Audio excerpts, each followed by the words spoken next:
Bueno, buenas tardes compañeros y docentes. El día de hoy vamos a presentar un icono de la matemática llamado John Napier.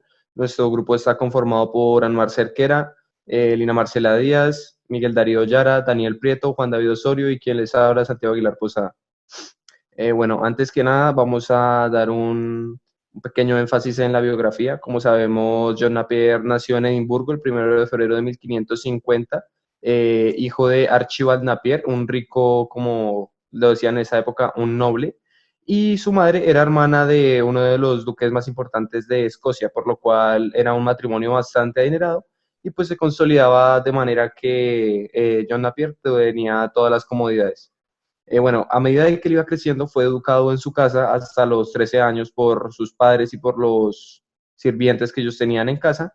Y a medida que fue creciendo, fue a la Universidad de Saint-Denis, en la cual eh, se, se marcó mucho su ideología de teólogo y pues sus conocimientos que prevalecen aún en la historia. Lo que sabemos es que su madre, cuando entró a la universidad, su madre murió y esto le causó bastantes cicatrices mentales, por lo cual nunca volvió a su casa y siempre estuvo un poco alejado de su padre. Eh, John Napier murió el 4 de abril de 1617 en Idem y se conoce como una muerte de causa natural a los 67 años. Bueno, John Napier, eh, cuando regresó a Francia en 1571, contrajo matrimonio con Elizabeth Stirling, con quien tuvo dos hijos. Vivieron en el castillo de Stirling, pero ella murió en 1579 y Napier se casó poco después con Agnes Chisholm, con quien tuvo 10 hijos.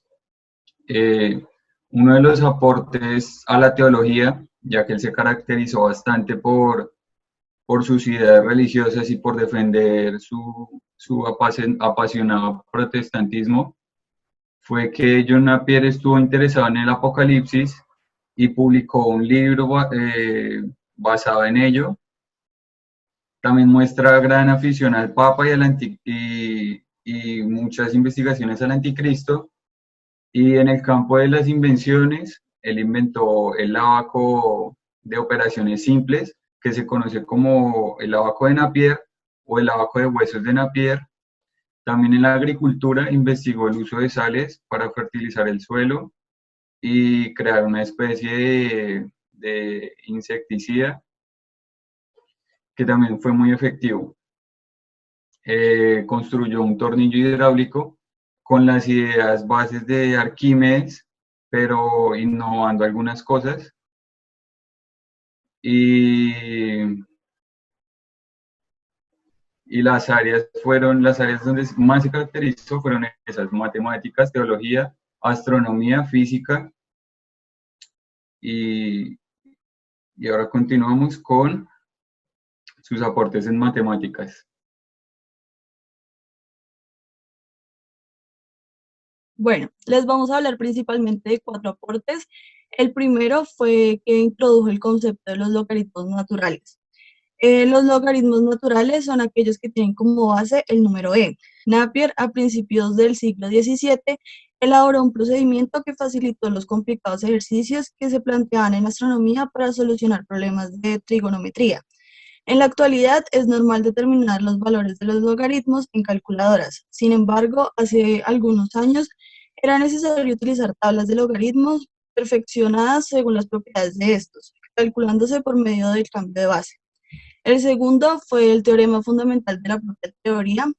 Esta teoría demostró que a cada número le corresponde un logaritmo. Sin embargo, Napier no lo demostró ni anunció el teorema de la existencia, sino que llegó a esta conclusión por medio de otros caminos basándose en la comparación entre dos progresiones, una aritmética y otra geométrica, estableciendo el teorema fundamental de la propia teoría y demostrando que si cuatro números forman una proporción geométrica, sus logaritmos constituyen una progresión aritmética.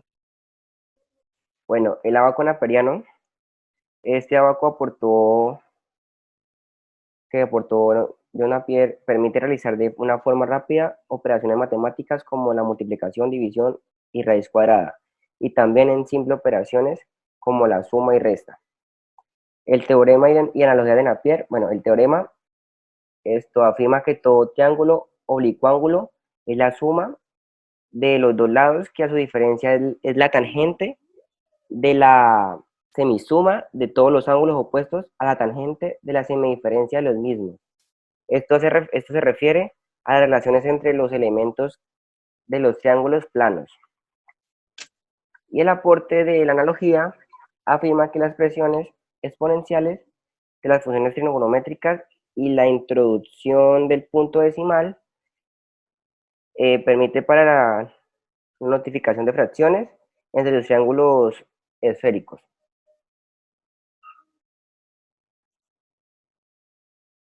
Bueno, también tenemos varios ejemplos de los logaritmos, pero primero tenemos que aclarar que los logaritmos tienen una forma de expresarse, la cual es logaritmo de b de x igual a y, donde b es la base, y es el número al que tenemos que elevar a b para así poder tener el número x. Bueno, tenemos varios ejemplos, por ejemplo, logaritmo de base 10 de 100 es igual a 2, ya que 10 elevado a la 2 es igual a 100, ¿sí? También tenemos, por ejemplo, logaritmo de base 2 de 64 es igual a 6, ya que 2 a la 6 es igual a 64. También existen los logaritmos naturales.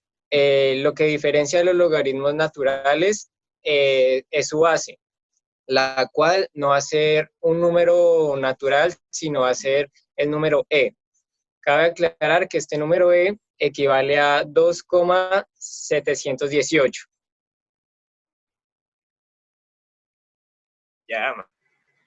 Bueno, en los datos curiosos de John Napier, tenemos que él no solamente aportaba grandes descubrimientos de las matemáticas, sino que también ayudó en la defensa de la isla británica, creando máquinas de guerra para poder combatir a los barcos. También cuando él regresó de su viaje de estudios, ya que estaba en Francia, en las universidades de allá, pues se dedicó completamente al estudio y con esto pues ayudó al rey de ese entonces contra la Iglesia Católica para poder invadir. Con esto él creó un libro que es donde hablaba sobre el Papa y de que él podría ser el anticristo, dando ciertos argumentos según la investigación que él había hecho.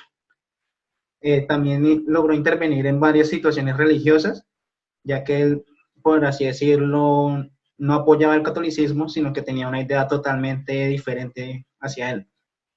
Pasó pues toda su vida buscando ciertos conocimientos y dedicándose a dar grandes descubrimientos. Bueno, en esta exposición, todos los integrantes del grupo nos dedicamos a investigar arduamente, a conseguir todos los datos posibles y lograr dar un análisis para poder crear esa exposición de la forma más resumida y llamativamente posible.